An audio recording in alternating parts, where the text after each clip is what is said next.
Desde hace ya bastante tiempo hemos venido orando en el grupo de servicio con los niños, esto es los lunes y los miércoles, para que se lleve a cabo este taller y el Señor pueda mostrar todas sus riquezas a todos los padres, hermanitos.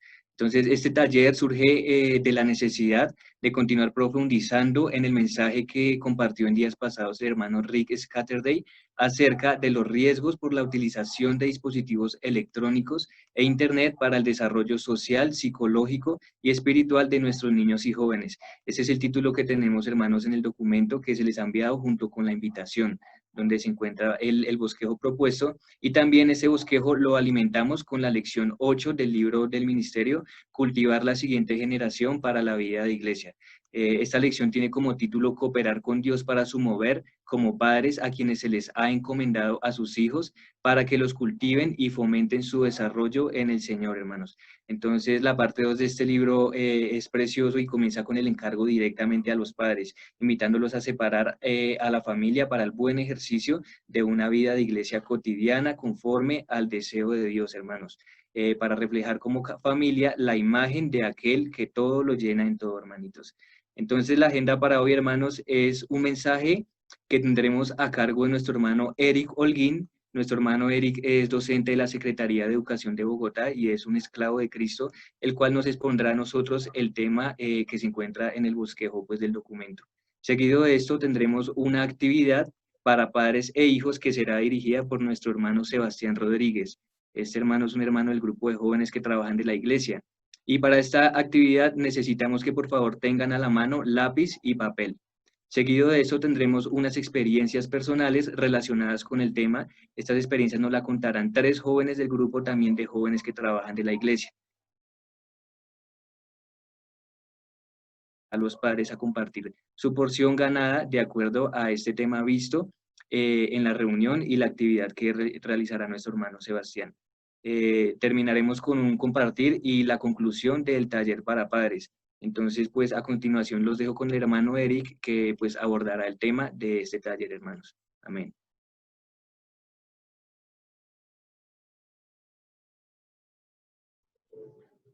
Amén. Buenas noches, hermanos. Paz y gracia para todos en sus hogares. Señor Jesús, te damos gracias a esta hora, Señor. Gracias porque tú has abierto este espacio para la edificación de tu iglesia, Señor.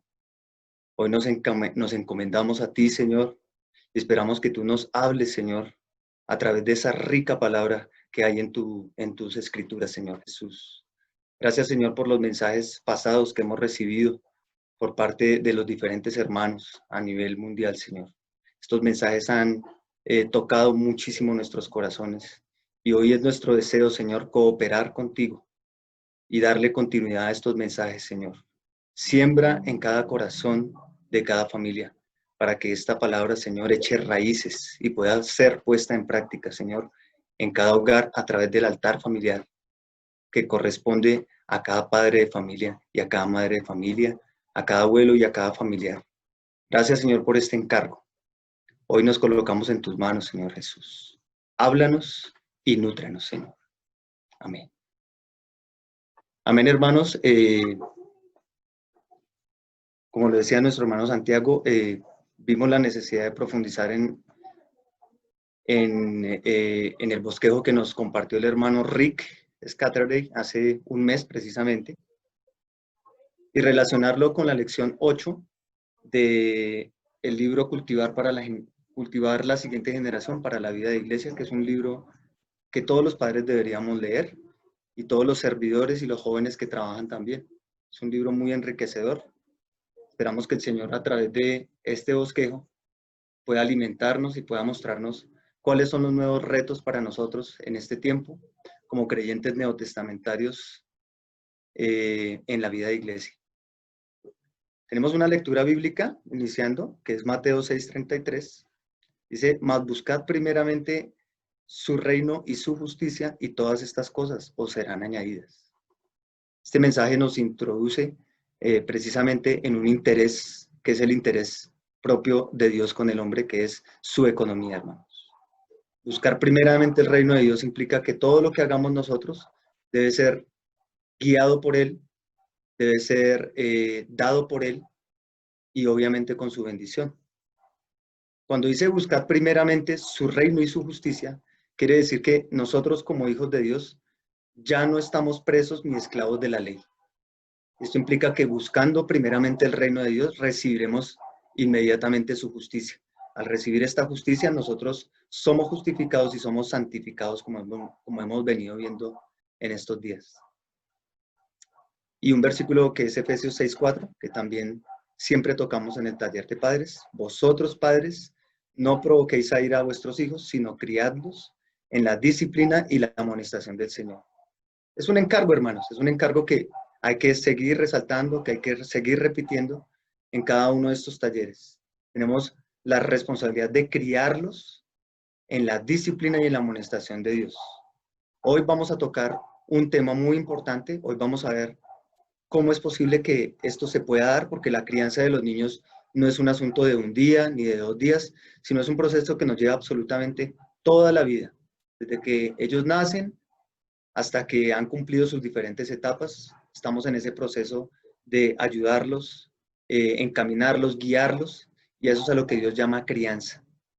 Criarlos es como cultivar una planta, la cual requiere cuidado, requiere de un riego, requiere de unas condiciones adecuadas.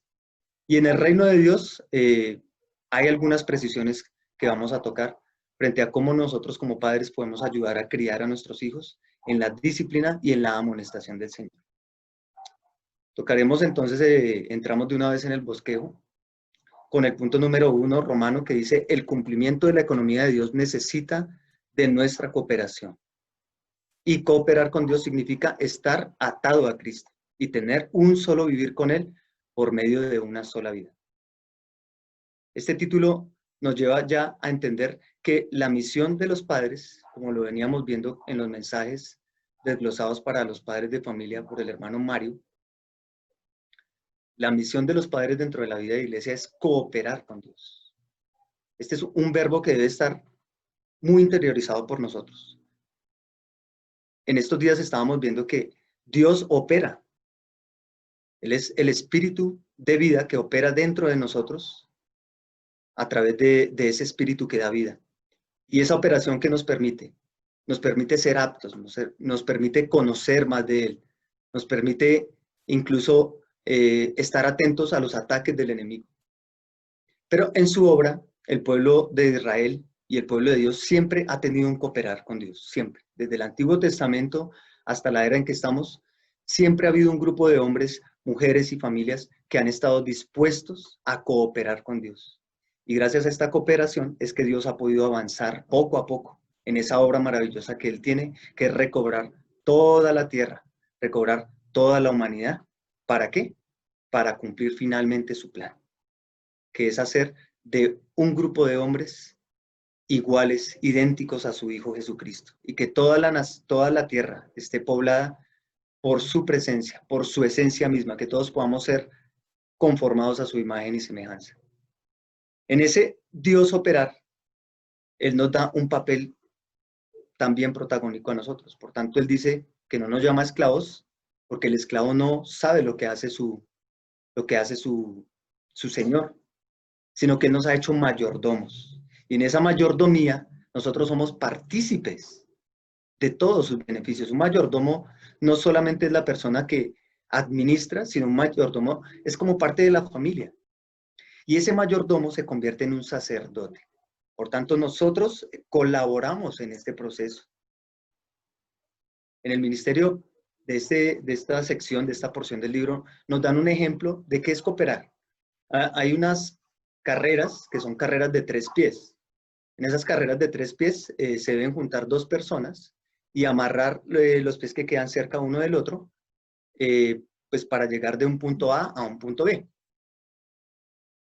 En ese proceso, ellos dos tienen que coordinar cómo van a hacer para no resbalarse, cómo van a hacer para no caer, pero lo más importante, cómo van a hacer para avanzar y llegar del punto A al punto B. No debe ser una tarea fácil, pero este ejemplo nos puede ilustrar muchísimo cómo es el proceso de cooperar con Dios en esta obra maravillosa. Es que estamos atados a Él. Por eso Juan 14, 19, la parte B dice: porque yo vivo vosotros también viviréis. Así nos dice el Señor Jesucristo, que su vida está identificada con la de nosotros, está completamente relacionada. Cuando nosotros recibimos al Señor Jesucristo en nuestro corazón, somos uno con Él. No solamente recibimos su vida, sino que vivimos una vida juntamente con Él. Lo vemos también en los próximos versículos que están citados en el bosquejo. Juan 6 nos dice, como me envió el Padre viviente y yo vivo por causa del Padre, asimismo el que me come, él también vivirá por causa de mí. Y Gálatas 2:20 que dice, con Cristo estoy juntamente crucificado, ya no vivo yo, mas vive Cristo en mí. Y la vida que ahora vivo en la carne, la vivo en la fe del Hijo de Dios, el cual me amó y se entregó a sí mismo por mí. Esta es una práctica, hermano. Estos 3 versículos son una práctica de cómo cooperar con Dios, ser uno con Él. Porque resulta que en esta misión de edificar la iglesia como padres de familia y como servidores que trabajamos con los niños, lo primero que tenemos que hacer es eso, es identificarnos con una vida juntamente atada, sujeta a nuestro amado Señor Jesucristo. Si nosotros como padres nos sujetamos al Señor, seguramente nuestros hijos también serán sujetos al Señor. Este es el primer factor que tenemos que tener en cuenta para poder cooperar con Dios. Si nosotros criamos a nuestros hijos conforme a nuestro pensamiento, conforme a lo que nosotros creemos, conforme a lo que nuestros abuelos nos enseñaron, pues digamos que podríamos levantar una generación de niños éticamente bien adiestrados, éticamente bien presentados, bien hablados, pero esto no es lo que quiere el Señor. El punto A dice que Dios tiene en su corazón llevar a cabo su economía, y la economía de Dios no es simplemente que seamos buenos, que seamos espirituales, piadosos, ni un hombre malo, sino un verdadero Dios hombre. Esta parte es muy importante, hermanos. Si nos regresamos un poco a Génesis, nos damos cuenta que Dios siempre le dio a elegir al hombre 2 caminos. Uno, el camino del árbol de la vida, la cual es la vida de Cristo mismo. Él como la vid y nosotros los pámpanos. Y el otro camino, el cual le dijo que no tomara, porque el día que tomara de él moriría, es el camino del conocimiento del bien y del mal. Por tanto, tratar de criar hijos basados en el principio del bien y del mal realmente es una pérdida de tiempo. Esto vendrá a suceder automáticamente en la vida en que nosotros los encaminemos hacia el comer de la vida. O sea, esto es al comer Cristo. Nuestros niños deben ser guiados a tener una muy buena conducta. Debemos tener mucho cuidado de no darles conocimiento prematuro. Pero lo más importante, hermanos, es que habiéndonos santificado a nosotros mismos, santifiquemos a nuestros hijos, ayudándolos a cooperar con Dios también desde muy pequeños. Entonces vemos en Efesios 1:9 y al 11, que nosotros somos herencia, somos hijos de Dios. Esto es una maravilla, hermanos, porque volvemos a Génesis y entendemos que cuando Dios le da el encargo a Adán y a Eva de multiplicarse por la tierra, antes de que ellos desobedecieran, antes de que cayeran, ese multiplicar la tierra era que si Adán y Eva comían del árbol de la vida, sus hijos automáticamente estarían llenos de vida. Así que sencillamente todos los hijos que ellos iban a tener iban a ser inmediatamente identificados con Dios, iban a ser hijos de Dios. Por causa de la desobediencia de Adán y Eva, los hijos que comenzaron a nacer de ahí para adelante, pues sencillamente ya habían sido inyectados con esa muerte, inyectados con el pecado. Nosotros, los creyentes neotestamentarios, por la gracia de nuestro Señor Jesucristo, tenemos la oportunidad de recibir la vida en nuestro interior. Y es nuestra función, es nuestro camino, es nuestra opción, hermano, y es el encargo que Dios nos da, hacer que nuestros hijos tengan esa posibilidad de avanzar y construir esa personalidad para ser hijos de Dios. ¿Cómo se hace esto? Bajo el principio del sacerdocio universal, hermanos. Esta parte es muy importante. Nosotros tenemos que ver a nuestros hijos como sacerdotes, como verdaderos sacerdotes. Un gran ejemplo que tenemos en la Biblia es la historia de Samuel. Samuel no había nacido, Samuel, digamos que tuvo un camino muy fuerte para poder estar aquí en la tierra, porque resulta que Ana tenía el deseo de tener un hijo, pero el Señor había aparejado las cosas, Él en su plan había aparejado las cosas para cerrar el vientre de Ana y no permitir que viniera Samuel, sino hasta que fuera el tiempo adecuado. Vemos cómo Ana, a través de la oración que ella tiene, ella duró años, hermanos, duró años orando para poder tener un hijo. Pero el resultado de esta oración fue que al final, de tanta oración que hace Ana, su oración se alinea directamente con los intereses de Dios. Resulta que en ese tiempo en que Dios le concede a Ana quedar encinta, el sacerdocio era un sacerdocio viejo, era un sacerdocio degradado y había llegado a un nivel de corrupción altísimo, hermanos, en donde los sacerdotes incluso profanaban la tienda de oración. Eso lo podemos revisar nosotros en Samuel 2:22.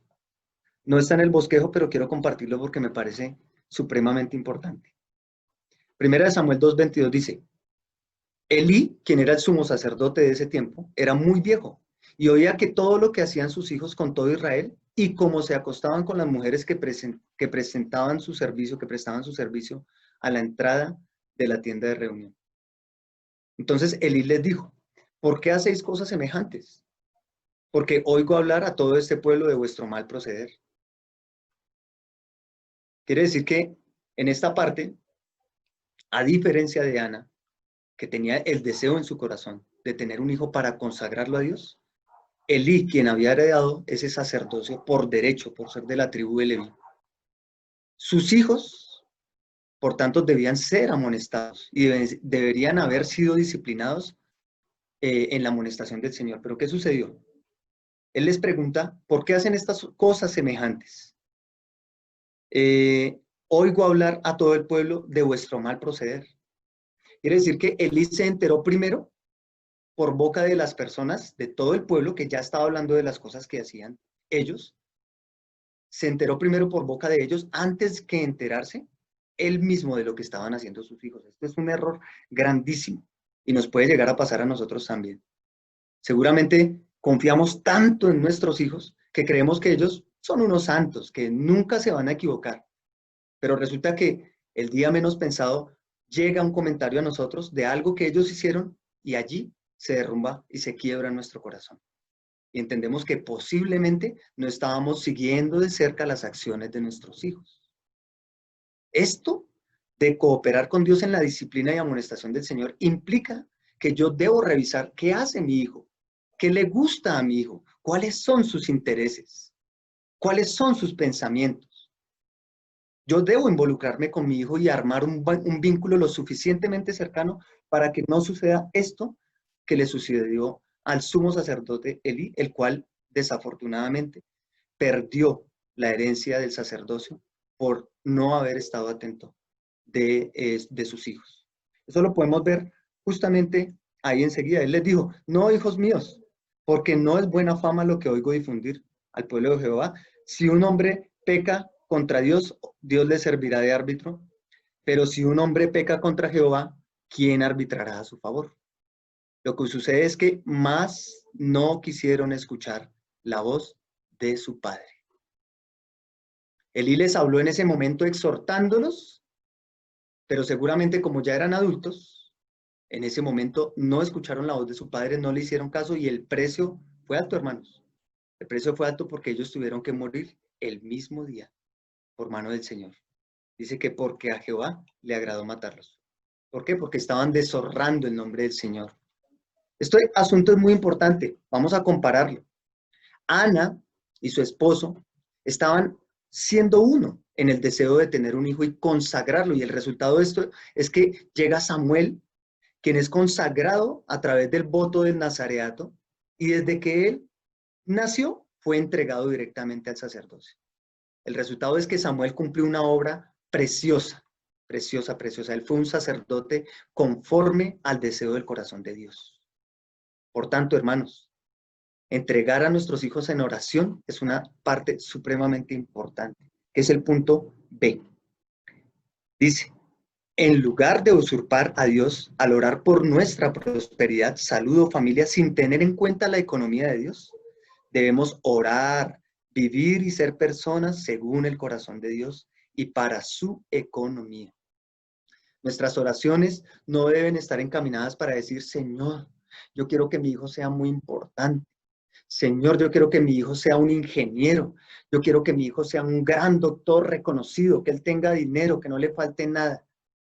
Esto es bueno, hermanos, porque en cierta manera estaríamos pidiendo por los intereses de nuestros hijos. Pero, hermanos, esto debe ser a la luz de la economía del Señor. Nosotros debemos orarle al Señor diciéndole, Señor, mis hijos son tus hijos primeramente, Señor Jesús. Ellos son tu herencia. Y como son tu herencia, Señor, no importa si él va a ser abogado, no importa si él va a ser doctor, no importa si va a ser conductor, Señor, siempre y cuando sea un sacerdote para tu servicio, Señor Jesús. Esto es una oración elevada, hermanos. Es una oración que encamina los hijos hacia el sacerdocio universal, garantizando que no haya nicolaísmo en la vida de iglesia. El nicolaísmo no solamente se da por parte de quien se para al frente a impartir todos los mensajes y a impartir todo lo que se debe hacer y no se debe hacer, sino que el nicolaísmo también se representa por la parte pasiva, en la cual si los hijos no se acostumbran a ser verdaderos sacerdotes, llegarán a sentarse en una silla y a no cumplir su función, y esto va en contra del principio universal del sacerdocio. Por eso es tan importante que nuestros hijos sean entrenados poco a poco, en un proceso que lleva bastante tiempo, que empieza con la oración, pero que tiene que reforzarse con las cosas que nosotros hacemos, la manera como nosotros los criamos. Demasiado a sus hijos y por amarlos tanto, los colocó en un lugar que no le correspondía. ¿Por qué? Usurpó a Dios como tal, la prosperidad de Dios la usurpó. No le dio el primer lugar a Dios y no enseñó a sus hijos a respetar las reglas y a respetar las normas. Si ustedes leen los 3 primeros capítulos de Samuel, se van a dar cuenta de que las cosas que ellos hacían iban muchísimo más allá de la profanación, sino que realmente estaban lastimando y estaban dañando al pueblo. No hagamos que nuestros hijos caigan en este error, sino que hagamos lo que hizo Ana. En oración consagrémoslos y ayudémoslos a llevar una verdadera vida de sacerdocio. El último punto, el punto C, habla de que todas las cosas necesarias a nuestra existencia humana deben estar bajo una limitación divina. Todo lo que exceda nuestra necesidad se convierte en algo mundano y nos impide cumplir la economía de Dios. En todas las cosas, la economía de Dios debe ser el factor decisivo. Por un lado, este proceso de usurpación, hermanos, comienza con Satanás. Satanás viene y usurpa nuestra existencia, envolviéndonos en el mundo del trabajo, del estudio, incluso de la familia. Satanás nos lleva incluso a preocuparnos demasiado por la existencia de nuestros hijos. Por eso decimos, voy a trabajar para darle todo lo que mi hijo necesita. Pero cuando yo estoy hablando de todo lo que mi hijo necesita, ¿de qué estoy hablando precisamente? ¿De las cosas materiales? ¿De las cosas que emocionalmente él necesita? ¿De las cosas que espiritualmente necesita? No nos dejemos engañar porque Satanás viene y usurpa y nos engaña haciéndonos creer que el propósito de la vida humana es preocuparnos por las necesidades para poder existir. Y esto es una gran mentira. Al contrario, hermanos, la palabra nos dice que nuestra existencia tiene un propósito. Y ese propósito está alineado precisamente con la economía de Dios. El propósito de nuestra existencia es ser verdaderos Dios hombres. No en la deidad, pero sí expresando la gloria del Señor a través de un vivir puro, santo, obediente, prudente. Por tanto, todas las cosas que nosotros queramos comprarle a nuestros hijos, debemos primero pasarlas por la cruz. Señor, ¿tú crees que eso lo necesita mi hijo en esta edad que él tiene? ¿Tú crees? Porque el niño te dice, papá, mamá, yo quiero esto, yo tengo el deseo de esto, y me voy a portar bien y me va a ir bien en el estudio, y tú por complacerlo, entonces entras en el juego. Y dices, listo, si ganas el año, entonces te voy a dar eso que tanto estás buscando. Pero hermano, no es si él gana el año o no. Lo que pasa es que yo tengo que mirar si realmente son las necesidades que él tiene, a la luz de lo que estamos hablando, a la luz del sacerdocio. No es complacerlos con un montón de cosas, hermanos, sino es que cada cosa, cada detalle que yo le doy a mi hijo debe pasar por la cruz y debe tener un significado y debe ser apropiado lo que yo le voy a dar. Ya lo vamos a ver ahorita cuando entremos al bosquejo del hermano Rick. Entonces, hermanos, Moisés era un gran ejemplo, precisamente, de lo que es tener fe. Moisés, a través de la fe que tuvo, logró sacar 2 millones de personas de Egipto, sabiendo que no había nada en el desierto, absolutamente nada. Él sabía que al sacarlos de Egipto, allá en el desierto lo único que iba a encontrar era arena, no más, hermanos. Pero la fe que él tuvo le permitió precisamente sacar al pueblo de Egipto y permitir que el Señor derramara todas sus bendiciones, para que a ese pueblo no le hiciera falta absolutamente nada. Por eso volvemos a Mateo 24, no es el que está ahí, no es el 38, sino el 28, pero vamos al 38 que dice, pues así como en los días del diluvio estaban comiendo y bebiendo, casándose y dándose en casamiento hasta el día en que Noé entró en el arca. Las preocupaciones de las personas en el tiempo de Noé eran comer, beber y casarse. Realmente no estaban teniendo una preocupación por los asuntos del Señor. Comer, beber y casarse tiene que ver con nuestra existencia corporal. Y esto es una mirada demasiado limitada de lo que es la economía del Señor. Él se ocupará de nuestras cosas, hermanos. Nosotros solamente tenemos fe y entendemos que todo lo que necesitan nuestros hijos, Dios lo proveerá en su tiempo. Pasamos entonces rápidamente, porque ya nos quedan pocos minutos. De pronto es posible que me extienda un poquito más, hermano Juan Carlos. Amén. Vamos al título del bosquejo que nos propuso el hermano Rick para aterrizar esto que acabamos de hablar al contexto del tiempo actual. El tiempo actual es un tiempo que se presenta como la pandemia mundial, en la cual nuestras dinámicas cambiaron totalmente. Las dinámicas sociales, las dinámicas familiares cambiaron tanto que ahora nuestros hijos están con nosotros en casa recibiendo una educación que proviene de la escuela, pero también una educación que proviene de nosotros. Y en esta nueva dinámica, pues podemos ver que se ha incrementado precisamente el uso de dispositivos electrónicos en casa. Entonces, el bosquejo que nos presenta el hermano Rick es de un estudio que hace el Common Sense Media, que es una entidad sin ánimo de lucro, la cual hace un estudio frente a las tendencias que desde el año 2011 al año 2013 se tuvieron entre las familias que tenían hijos entre 8 años y menos, y descubrieron que hubo un aumento quíntuple en la adquisición de dispositivos de tipo tablets, iPads y demás. Este estudio se hizo hace un par de años, pero a la luz de este estudio, ese mismo Common Sense Media, usted puede consultarlo hoy en día en Common Sense Media Latino. Y usted se va a dar cuenta que los datos son más impresionantes que los que usted tiene en este bosquejo. No tenemos tiempo para abordarlos, solamente los invito a que lo puedan googlear, como dicen ahora, googlear, y ustedes se van a dar cuenta de los datos tan impresionantes. En esta pandemia, es posible que hayamos tenido que conseguir dispositivos para que nuestros hijos puedan acceder a una educación virtual, a una educación remota. Y en esta corriente que llevamos a través del desarrollo de la tecnología, nos dice el hermano Rick que casi es imposible alejarnos de la idea de que vamos a tener que tener dispositivos electrónicos en nuestros hogares. Por tanto, la función de esta charla, de esta conferencia, de este taller, no es que nosotros seamos escépticos a esto, sino que más bien aterricemos un poco en esto que acabamos de decir y sepamos darle un uso adecuado y en el momento pertinente para que no caigamos en las garras del enemigo, para que el enemigo no pueda venir a usurpar nuestra existencia a través de este elemento. Nos dice que de un 8% de todas las familias que compraron estos dispositivos en el 2011, se incrementó en un 40% en el año 2013. Podemos ver que en 2 años nada más se incrementó la adquisición de estos dispositivos dentro de las familias.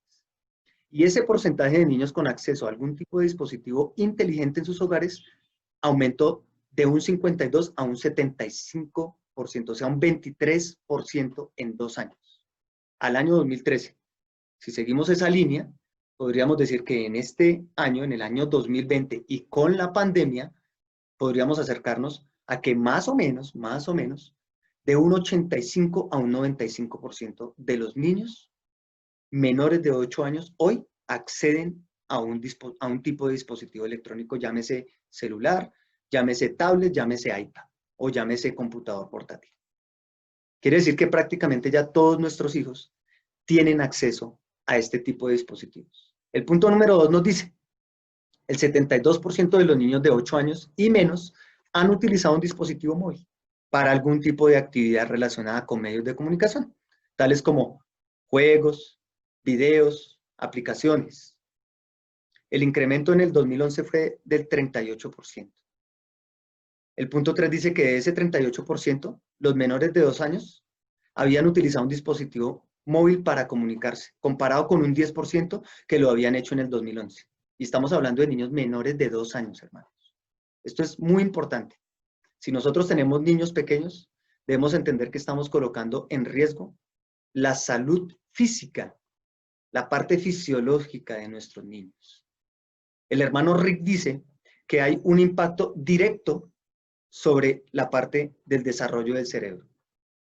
Él nos explica que el desarrollo del cerebro en la primera infancia, esto es digamos que es la parte que más, es el campo de edad en donde más se desarrolla el cerebro de un ser humano. Pero de ahí para adelante, cada año que pasa, tiene un grado de importancia según la interacción social que tenga. ¿Qué quiere decir esto? Quiere decir que si yo expongo a un dispositivo electrónico a un niño de 2 años, puedo estar llegando a afectar la arquitectura de la formación de su cerebro en ese primer periodo que es la primera infancia, que va del 0 a 5 o de 0 a 6 años. Esto implicaría que de ahí para adelante el ascenso en el desarrollo, más o menos en los hombres hasta los 23 años, 25 años más o menos, y en las mujeres más o menos hasta los 23 años, de ahí para adelante, ese ascenso hacia el desarrollo de ese cerebro sería cada vez menos y menos. ¿Qué ocasionaría esto? Graves problemas en el desarrollo cognitivo, en los procesos de aprendizaje, en los procesos de pensamiento y lenguaje, que esto es algo gravísimo, hermanos. Vamos a crear una generación digamos, de niños lentos al aprender, de niños que no son dados al aprendizaje. O sea, una generación de jóvenes y adultos que tal vez les dé pereza leer, por ejemplo.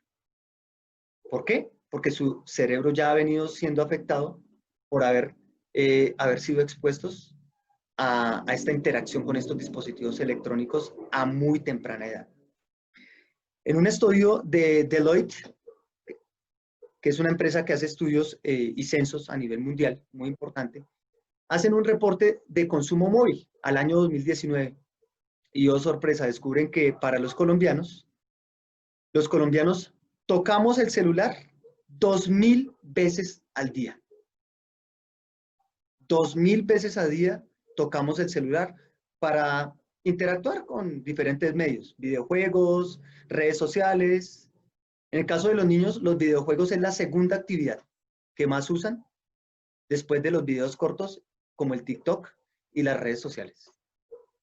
2000 veces al día usted toca el celular. Yo le hago una pregunta hoy. ¿Cuántas veces al día usted toca el espíritu? Ahí lo dejo para que lo piense. Pero este es el estudio que hacen ellos y creo que no está nada alejado de la realidad. Tocamos más el celular que lo que tocamos el espíritu, hermanos. Es lo que queremos heredar a nuestros hijos. Queremos enseñarles a que sean compulsivos con las interacciones que nos ofrece una pantalla. ¿O queremos darles una buena enseñanza? Lo dejo para que ustedes lo piensen. En otra encuesta, la encuesta Kaizen, del 2015, la Universidad Católica de Chile analizó que en Colombia los niños de 8 a 12 años ya tienen en su mayoría celular. La Universidad de La Sabana corrobora esto y dice que el 40% de los niños entre 2 y 4 años ya ha usado o ya ha tenido un uso esporádico de un dispositivo celular al año 2019. Esto es antes de que ocurriera la pandemia. Y que en los 8 años ya tienen un uso frecuente, el 40% de los niños, hermanos. Ojalá que en ese 40% de los niños, y con la pandemia yo diría que ya el 50% o más de los niños, ojalá que nuestros niños en la vida de iglesia no hagan parte de este grupo. O por lo menos su uso no sea tan frecuente. La parte B, el punto B, dice que el estudio de la UCLA, que es la Universidad de California en Los Ángeles, dice que los estudiantes de sexto grado manifestaron en promedio que emplean más de 4 horas texteando, viendo televisión y jugando videojuegos en un día típico de escuela. ¿Ustedes cuánto creen que hoy están haciendo ese mismo ejercicio nuestros niños con la pandemia? ¿Cuánto tiempo cree que pasa? Dice que ellos pasan 4 horas texteando, viendo televisión y jugando videojuegos. O sea, 4 horas de su vida, más o menos a ese tiempo que hicieron el estudio, estaban pasando al frente de una pantalla, la cual tiene un brillo, tiene unos colores, tiene una estimulación, una sobreestimulación para nuestro cerebro. Y ya vamos a ver cuáles son los riesgos de esa sobreestimulación. Pero dice que la interacción directa entre padres e hijos es afectada. ¿Cómo es posible esto? Resulta que los niños, cuando son pequeños, en su primera infancia, en su primera etapa, en su primera niñez, forman algo que llamamos el vínculo afectivo con los padres. Y este vínculo afectivo se hace precisamente a través del lenguaje, a través de la interacción del uno con el otro. Ellos tienen un desarrollo del lenguaje, pero también tienen una relación directa con ellos, una cercanía. Eso lo podemos ver claramente las hermanas cuando tienen su bebé en el estómago. El bebé está escuchando su voz, está escuchando sus latidos. Y en esa primera infancia, ellos todavía tienen memoria de eso y lo necesitan. ¿Qué quiere decir? Que en la primera infancia, él va a necesitar de la voz de su mamá, de la voz de su papá, de sentirlo cerca, esa cercanía, ese compartir, ese vínculo. Pero resulta que con el uso de los dispositivos, esta interacción directa se ve afectada. Y ese vínculo afectivo toma una gran distancia, sobre todo más en la adolescencia. Esto es algo delicado, hermanos. Los adolescentes, la pubertad es una etapa bastante difícil. Y si usted como niño, usted cuando el niño estaba pequeño no logró fortalecer ese vínculo, entonces cuando él llega a la adolescencia, desafortunadamente, va a verse afectada esa relación, ese vínculo afectivo, y va a ser mucho más difícil para usted luego poderle dar una orden, poderle decir, darle un consejo y que él haga caso. ¿Vio lo que pasaron con los hijos de Eli? Esto fue lo que pasó, que no hubo una relación íntima entre el padre y el hijo, entre la madre y el hijo, haciendo cosas sencillas, como cocinar. Por eso yo les aconsejo, hermanos, en esta etapa de la pandemia, usted no se preocupe si su hijo no se sabe las tablas, si no se sabe las regiones de Colombia, si no sabe los elementos químicos de la tabla. No, hermano. Ahorita lo más importante es que el niño tenga una cercanía con usted. Que usted lo recupere, que usted lo tenga ahí. Que usted le enseñe a coser un botón. Que usted le enseñe a prender la estufa y cocinar un huevo. Esto es lo más importante, que usted no pierda el vínculo con ellos. Hermanos, el celular está reemplazando su lugar. No permita que el celular reemplace su lugar. No permita que el niño se adapte más auditivamente a la voz de los que están detrás de la pantalla, que son los youtubers, que tienen unos dialectos bastante extraños, que manejan un lenguaje a veces un poco pesado, ¿cierto? No permitan que su hijo, a través de los mensajes de texto, tenga tanta interacción con los niños del mundo, que todos sabemos que están cargados de muerte, y lo reemplacen a usted. Ese vínculo no se puede perder. Ya después recuperarlo va a ser muy difícil, hermano. El punto D dice que también afecta a la inteligencia social, que es la habilidad de manifestar expresiones de emoción por otros. Esto es un grave problema para los niños que permanecen mucho tiempo detrás de una pantalla o de un dispositivo electrónico, atrapados en un juego o en videos cortos. Resulta que si los seres humanos no tenemos esta capacidad de manifestar la expresión, sencillamente nos volvemos en algo que los niños hoy llaman mes. ¿Qué son los mes? Son personas sin un gesto agradable, sin una sensibilidad hacia lo que le está pasando al otro, o sin una sensibilidad a lo que a mí me está sucediendo. Esto es grave, esto es deshumanizar a la persona, porque una característica del ser humano es que tenga la capacidad de expresar si está feliz, si está triste, si está aburrido, si está contento. Los niños tienen que aprender a hacer esto. ¿Sabe por qué? Porque de esta manera usted sabe lo que les está sucediendo. Antes de la pandemia, el niño iba a la escuela, llega a la casa y tú le preguntas, ¿cómo te fue, hijo? Bien. Bueno, pero cuéntame algo. ¿Qué aprendiste hoy? Bien, sí aprendí. Se vuelven monosilábicos. No tienen nada para contar. No quieren que usted le pregunte. Esto es gravísimo, hermanos. Y peor aún, no tienen la capacidad de leer las emociones de las otras personas. Los vuelve demasiado antipáticos. Pierden la empatía por la otra persona y esa capacidad va a hacer que no tengan una interacción social adecuada. Estos puntos los vamos a desarrollar en la próxima lección para que los profundicemos un poquito más y entendamos que hay unos problemas psicológicos y neuronales y hormonales muchísimo más delicados. No los vamos a tocar en este momento, pero este punto queda pendiente para la próxima sección. Dice que en esos estudiantes de sexto grado que estuvieron 5 días sin exposición a la tecnología, fue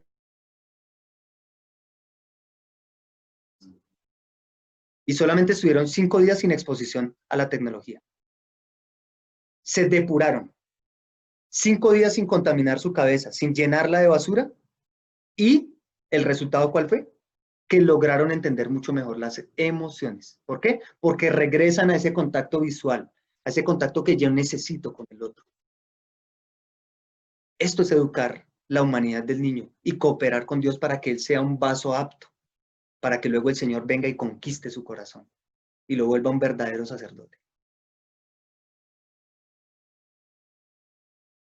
Ellos tuvieron significativamente mejores resultados al entender las emociones humanas que aquellos que tuvieron acceso regular. Eso lo podemos ver ahí en el estudio de Computers in Human Behavior, de la misma Universidad de California en Los Ángeles. El punto 2 dice que cuando los niños son bebés están aprendiendo acerca de la interacción humana y al pasar tiempo cara a cara y hablar con sus padres recibiendo de ellos retroalimentación que los modela. Esto ya lo vimos. Y esto se refleja en un proceso de desarrollo del lenguaje que se ve afectado. Los niños que pasan mucho tiempo prematuramente con los dispositivos celulares se ven afectados en su lenguaje, en el desarrollo de su lenguaje, y eso es algo delicadísimo, hermanos. ¿Usted le gustaría tener un niño que él fuera tardo al hablar? ¿Que cumpliera 4 años y todavía no supiera pronunciar bien las palabras? Se está dando porque sencillamente no se está identificando con el lenguaje que usted tiene en casa. Se está identificando con un lenguaje simbólico que recibe a través de los contenidos audiovisuales. El enemigo quiere atrapar la mente de nuestros hijos a través de estos contenidos con el único propósito de que ellos sean desviados del camino que tienen los verdaderos hijos de Dios, que es el camino de seguir los pasos de nuestro amado Señor Jesucristo. El único propósito de Satanás es entretener la mente de nuestros hijos. Entretenerlos quiere decir mantenerlos embotados para que ellos no tengan la capacidad crítica de pensar desde pequeños, de tener un punto de opinión, de tener un discernimiento de si ese contenido que está recibiendo me sirve o no me sirve, sino que todo lo que reciben ahí va a quedar acumulado. El resultado es que después se va a ver reflejado en una cosa sencilla como esta, pero que puede ser bastante perjudicial, que es el lenguaje. Incluso en la próxima sección lo vamos a ver, ellos pueden llegar a tener déficit de atención, que es un problema que se está viendo ahorita en las escuelas bastante. Quiere decir que el niño no tiene la capacidad de poner atención 10 minutos y captar qué es lo que le están diciendo porque su mente está pensando en los videojuegos que él está tratando de resolver en su mente el videojuego que no pudo terminar. Él está tratando de resolver en su mente la información que le dieron a través de un video, a través de una imagen. Y no está solamente en el internet, hermano, en la televisión también. Yo los invito a que vean primero los programas que van a ver sus hijos. En lo posible, los invito a eso. Y eso lo vamos a profundizar en la próxima sección. Vean los programas que ven sus hijos para que ustedes entiendan qué contenido hay allí y si ese contenido es propio o no es propio para su hijo. No vaya y sea que el desarrollo del lenguaje de su hijo se vea afectado y él termine imitando a los personajes que está viendo en televisión. No tiene un lenguaje propio, no tiene una identidad, sino que tiene un lenguaje que se parece más bien a los dibujos animados que él está viendo. Esto puede suceder. Porque acuérdense que los niños aprenden por modelaje.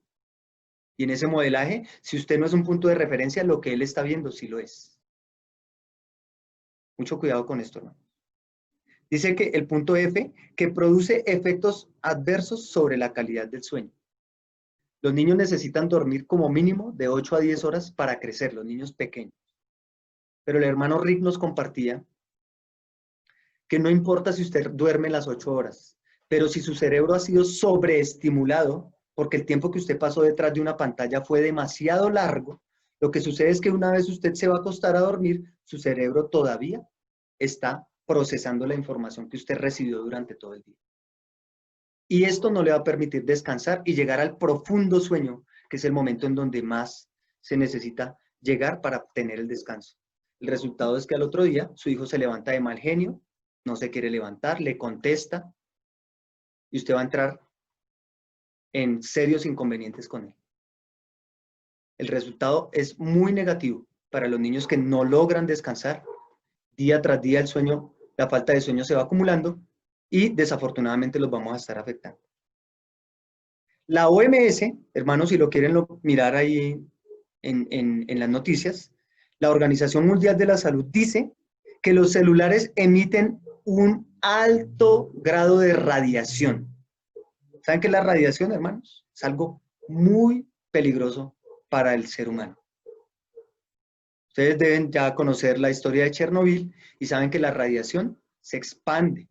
Y en ese radio, en ese círculo donde hay radiación, todos los cuerpos humanos que entran a él son afectados hormonalmente. ¿Se acuerdan que hace poco hablamos de la segunda ley de termodinámica que el hermano nos compartió, el hermano Ronnie? Bueno, no me acuerdo. El hermano nos compartió hace poco de la segunda ley de termodinámica. Esto tiene que ver con eso.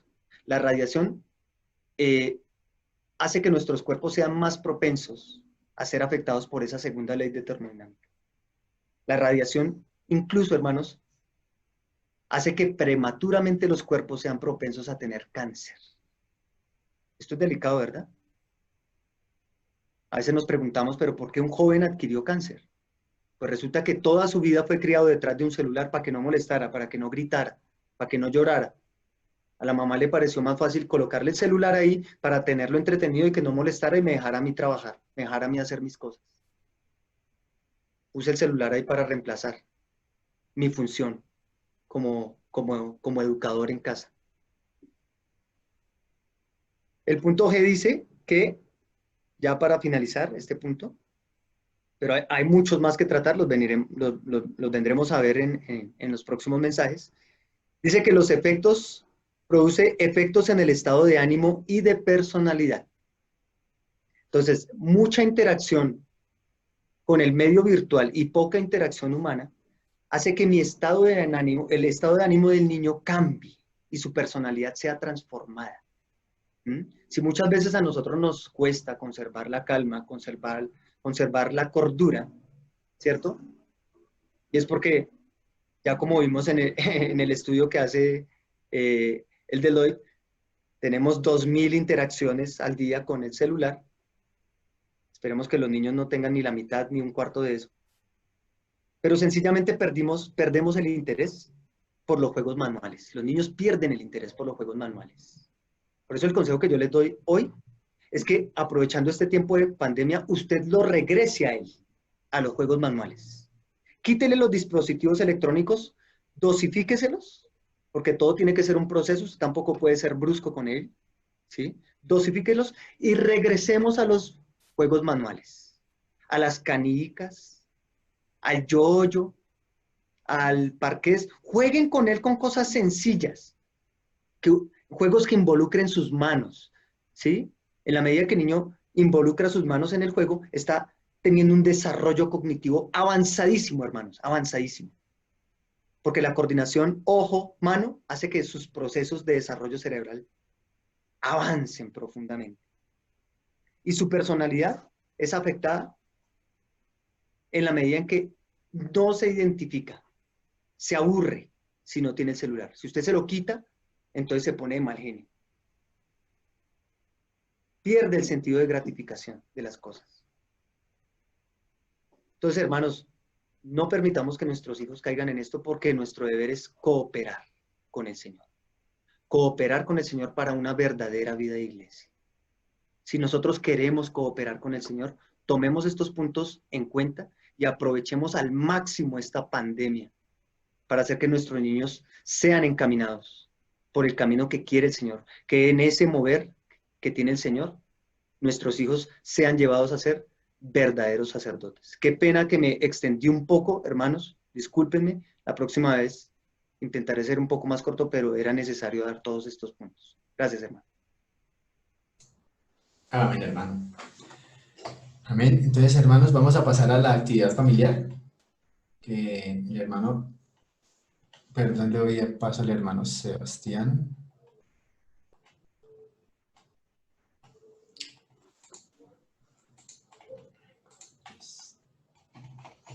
A ver, hermano Sebastián, ya puedes desbloquear el... Amén. Amén, hermano. Dios, hermanitos, buenas noches. Sebastián Rodríguez, ¿cómo se encuentran? Listo, hermanitos, pues gracias a Dios por el compartir de nuestro hermano Eric. Realmente me hizo pensar mucho. A pesar de que yo no tengo hijos, supongo que algún día los tendré. Eso solo lo sabe el Señor Jesús, ¿cierto? Pero me deja siempre esos datos, esas cifras bastante intrigado, bastante consternado. Listo, mis hermanitos preciosos. La idea es que tomemos una hoja de papel, ¿listo? Tratemos de ver que en esta hoja quepa nuestra palma, la palma de nuestra mano. Tomemos un lápiz con la mano con la cual nosotros escribimos, ¿cierto? Yo en este caso pues soy diestro, entonces tomo el lápiz con mi mano derecha, ubico mi hoja de papel en una superficie plana, firme, y mi mano izquierda, en este caso mi mano que no es tan funcional como la derecha, la ubico en el centro de la hoja de papel, ¿cierto? Mientras los papitos están buscando hojas de papel y lápiz, quiero empezar esta intervención abordando una pregunta clara. ¿Qué tanto nosotros conocemos a nuestros hijos? ¿Qué tanto nosotros estamos en disposición de decir, oiga, mi hijo realmente es esto, es aquello, sabe esto, le teme a esto, ¿cierto? Ama esto, ¿vale? Entonces, continuemos con el ejercicio. Pongamos nuestra mano en el centro de la hoja, ¿vale? Y empecemos a dibujar la silueta. ¿Listo? Ahora bien, mientras lo hacemos, los que ya han terminado, por favor, ubiquemos la palma que colocamos encima de la hoja, ubiquémosla justo al lado de nuestro computador, de nuestro celular, puesta ahí sobre la mesa, boca abajo, tal cual. ¿Listo? ¿Bien?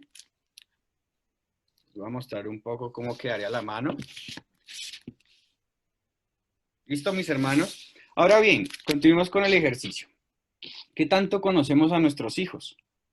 Muchos de nosotros decimos, oiga, nosotros conocemos a nuestros hijos, yo conozco a mi hijo como la palma de mi mano, ¿cierto? Entonces quiero pedirles el favor de que teniendo nuestra mano abajo, sin hacer trampa, hermanitos, no me vayan a hacer trampa, ¿listo? Dibujemos cada aspecto que hay en nuestra palma de la mano que está boca abajo. Dibujemos esas líneas, dibujemos esa línea que le llaman la línea que va directo al corazón, dibujemos esa línea que atraviesa horizontalmente nuestra palma, dibujémosla. Dibujemos tal cual, si tenemos una cicatriz, si tenemos de pronto en este momento un lunar, dibujémosla tal cual, ¿listo? Pero no miremos nuestra palma, no hagamos trampa, es con la palma boca abajo.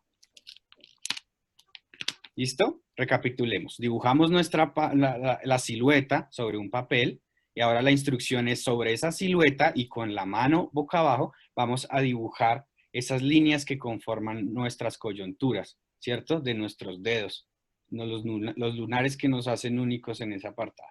¿Bien?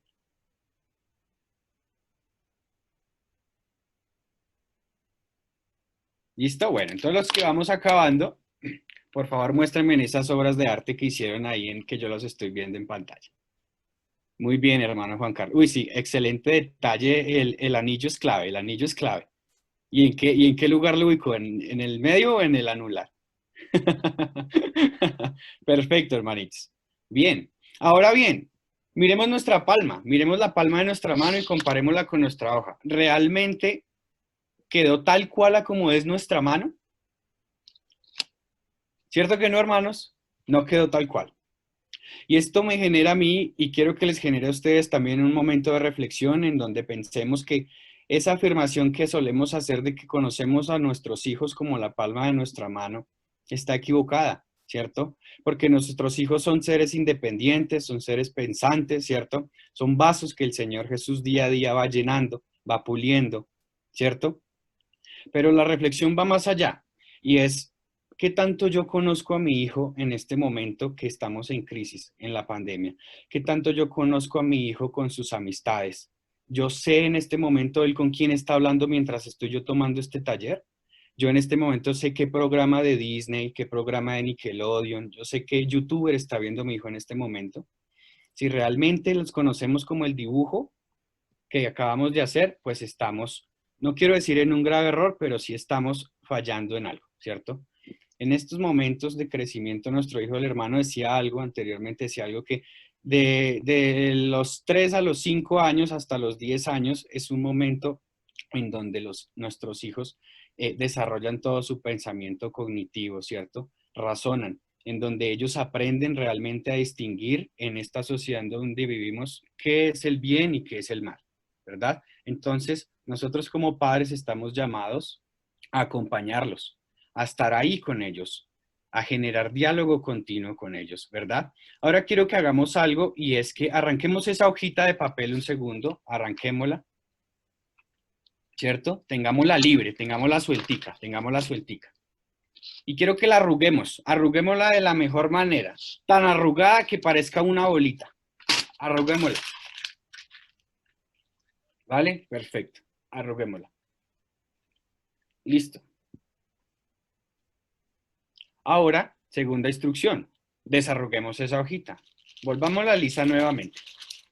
Volvámosla lisa. Tratemos de dejarla impecable, tal cual como la teníamos desde el inicio. ¿Listo?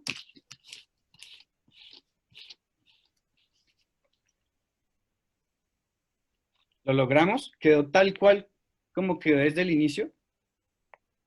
No, ¿verdad? ¿Qué sucede cuando nacen nuestros hijos? Nuestros hijos vienen como esa hojita lisa, impecable, intachable, puros, ¿cierto? Llenos de vida. Esos hijos vienen con esa cualidad de pureza que solo Dios nos la puede dar. A medida que nosotros tenemos contacto, cuando empiezan a crecer nuestros hijos, tienen contacto con el mundo, a medida que tienen contacto con las personas, que tienen contacto con nosotros, cada una de esas personas alrededor de nuestros hijos va generando una arruguita. Puede ser una arruguita buena, puede ser una arruguita mala, ¿cierto? Pero entonces, ¿cuál es la reflexión de este ejercicio? Que nosotros como padres estamos en capacidad de siempre generar arruguitas en nuestros hijos, pero ¿qué tan arrugado nosotros estamos dejando a nuestros hijos en términos positivos? ¿Qué tanto nosotros, a medida que comemos del Señor, estamos impartiéndole una buena arruga a nuestros hijos? Y nos damos cuenta que al finalizar nuestras vidas, nosotros como personas somos personas llenas de arrugas. Y eso es literalmente hablando, ¿cierto? Porque hemos tenido experiencias durante nuestra vida. Hemos tenido múltiples vivencias que nos proporcionan esas arrugas en nuestro corazón, en nuestra mente y en nuestro cuerpo. Pero es papel nuestro, de nosotros como papitos, es papel fundamental nosotros proporcionar esas bases mientras van creciendo junto con nosotros, que permitan en principio amar a Cristo, ¿cierto? Que permitan en segundo lugar ser personas de bien y en tercer lugar poder ser personas que le sirvan a la gente, que le sirvan a la sociedad, que procuren siempre hacer el bien por el prójimo. ¿Listo, hermanitos? Básicamente esos dos ejercicios quería compartirles en este momento. Sé que estamos un poco cortos de tiempo, pero la reflexión en principio es: ¿qué tan bien conozco yo a mi hijo? ¿Lo conozco como la palma de mi mano? Sé en este mismo momento qué es lo que está haciendo mi hijo mientras yo estoy compartiendo en este taller, ¿cierto? Y la segunda reflexión: ¿qué tantas arruguitas yo le estoy proporcionando positivas a mi hijo? Porque en cierta manera todos vamos a estar llenos de arrugas cuando ya lleguemos a nuestro fin. Hermanos, un abrazo, gracia y paz.